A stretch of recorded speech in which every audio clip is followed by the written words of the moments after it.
Hey guys. Now, I know you guys are probably wondering why I sound like this. And that is a mix of me not really getting good sleep recently and me having massive jet lag right now. I don't really feel like doing my normal intro and outro at this point. I'm just gonna go over everything that happened in the Summit Land today. Oh my god, I just realized I'm gonna have to edit this video right after while I'm like this. This is gonna be miserable. So expect more of a chill, relaxing ASMR type video for today. Let's not waste any more time. Let's get into it. Also, keep in mind, this is only day 1 of the Summit Land. It is converted into 3 days in total. The top 25 from both days qualify over to the finals. And starting off in first place on the first day, it is Darm and Dimas. They managed to finish the tournament with 344 points. They didn't win any matches, but they got an 8.3 average placement with 5 average elims with 30 eliminations total. If we go over the match history, some of their best matches were a 11 elimination 4th, a 4 elimination 3rd, a 7 elimination 6th, and a 6 elimination 5th to end it off to put them in first place. Now that I'm thinking about it, I don't know why I did put this team inside my top 15 to qualify for LAN, but I am just stupid apparently. In second place, we have a pretty surprising showing from Hari and Cammy, getting 305 points, winning 1 out of their 6 matches, getting 12.3 average placement and 26 total eliminations. He has a huge advantage in terms of positioning the zone. It's just eating Pollo alive, one tick after the next. He finally makes his way in, but it doesn't last long. Hari and Cammy clutch out game 6. Going over the match history, they only had like 3 really good games, and that is a 4 elimination 5th, a 7 elimination 4th, and then a 9 elimination win in their very last game. I'm not gonna lie, this is probably the best that I've ever seen Hari and Cammy play in a very long time, so I really do hope they prove me wrong and qualify for the global championship. In third place, we have Vico and Malabuka. I do have these guys predicting to finish second place in the finals. I really do think they could manage to do that. They managed to finish 1 spot below to where I predicted them to finish the finals.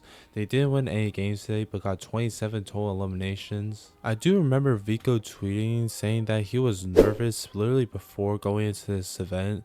However, I think after this performance, I don't think Vico is going to be nervous anymore. Going over some of their best matches, we had 8 eliminations 2nd, which Vico had to solo clutch, a 4 eliminations 7th, and then a 2 eliminations 7th. In 4th place, we have our highest placing NA team of Acorn and Bolts. 5th place, we have the EU FNCS champions of Sky and Scroll. Not gonna lie, the first 2 matches weren't really like up to par. They were really struggling during the first 2 matches. However, after that, they managed to clutch up the qual. In 6th place, we have Victor via Canada. 7th place, we had Twy and Cringe. Pureball and Pollo managed to finish in 8th place, gaining 246 points, 27 total eliminations. Now, I'm not gonna lie, not the most impressive day from this duo. They did manage to get a 12 elimination 2nd in their very last game. However, they didn't see themselves out there, and I'm not really sure what this is gonna mean going into the finals. We are going to be talking about them later in this video. 9th place, we had Cold and Rapid, and then 10th place is our NA FNCS champions of Veno and Curve. Going over everyone else that qualified, 11th place we had Yakko and Panzer. They were actually in first place after the first 3 games, but after that they just completely fell off. However, I'm still not that worried for them going into the Summit Land. In 13th place, if you're a Clix fan, you're definitely not going to be happy about this, and that is Shark and Teeny. Now, if you guys are wondering, Clix and Higgs did manage to land at Walking Land in basically all 6 games of this tournament, and they managed to, I think the off spawn score between Clix and Shark was like 2-1 in favor of Shark. A lot of the games Clix was just like swerving out of Walking Land. And as you guys can probably tell, Clix and Higgs were not able to qualify to finals through the upper bracket, which means they are only going to have one last chance of trying to qualify for the finals through the lower bracket.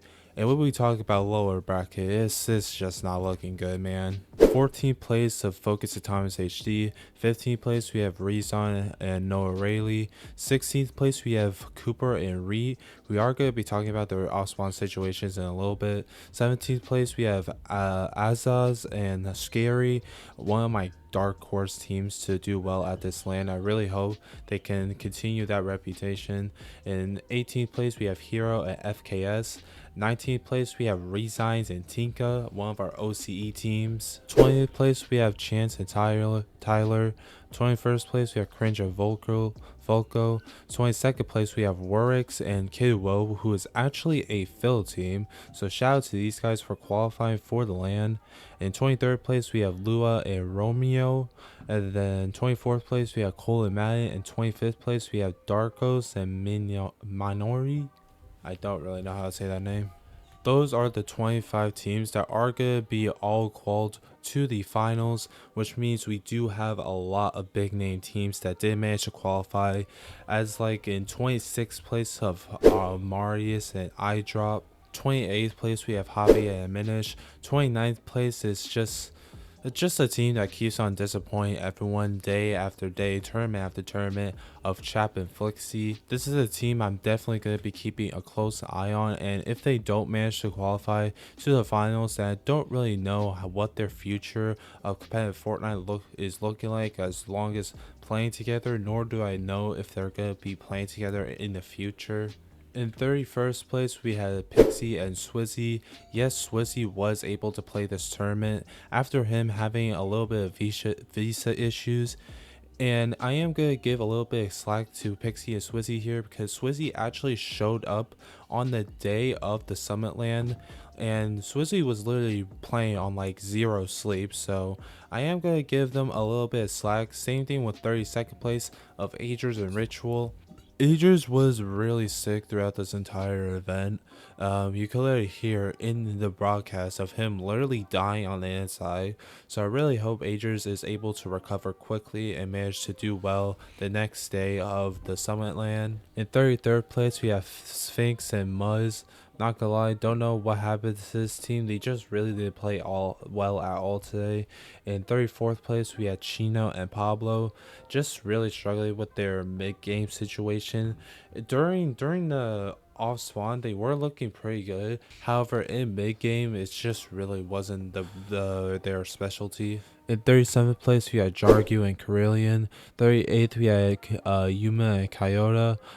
40th place we had Cheatin and Janice. 41st we had Gerald and Vazen. 32nd we had Fastroki and Repairs, another Phil team which didn't manage to do as well as Works and Kidwell. And then in 44th place we have Visuals and Braids. I also forgot to mention that in 48th place we had Alex and Reckless. And I almost forgot to mention the big one of 35th place of Clix and Higgs. I'm not gonna lie, they just really weren't looking like themselves out there. After they killed Shark and Tini off spawn in the very first game, they were having some momentum. However, after that, they just really struggled today, only getting 86 points and 6 eliminations. Something needs to happen to this duo fast, because this is now like the 4 FNCSs in a row that they have completely dudded. So something has to change really fast for this team, or else we could possibly see the future tunnel of them splitting up.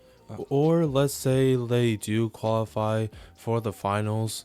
If they can't manage to beat Shark and Tini off spawn, could we see a world where we actually could have the Clix in Higgs versus Pierbot and Poyo Squibbly Shores off spawn fight?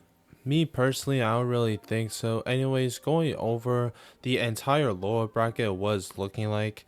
Right now, we currently have the teams that have not qualified for the finals yet. Of course, we had Clix and Higgs, ajerss Ritual, Chino Pablo, Swizzy and Pixie. Then we had Chap Flixie, Nathan and Nebs, Marius and Idrop, Cheatin and Janice, Koyota and Yuma. And then we have Mr. Savage and Velo, Aviv and Cam, Phaser and King, Josh and Yamza, Shadow and Virgo, Epic Whale and Pump, and then Scare and Osid, just to name off some of the few people. Keep in mind, only top 25 of the lower bracket qualifies to the finals, so we are definitely going to be seeing some big name teams miss out on this qualifier. We actually do have a brand new announcement that was actually announced after the Summit LAN today, and it is the updated roadmap for 2026, and they have officially removed Major 2, or Major 3, my bad. So right now, at this current moment, there's no Major 3, because instead they replace it with the last chance, which means it's players' last chance to go to the global championship, which has now been moved all the way to September, and then we're gonna have a solo FNCS in October. I mean, hey, I've been the kid on Twitter that's been complaining, saying that we need another solo FNCS, and it seems like it's finally coming back. Ugh, oh my god, this tiredness and jet lag is just driving me crazy. I'm not even gonna do a normal outro. Just like, subscribe, and I'll see you guys next time.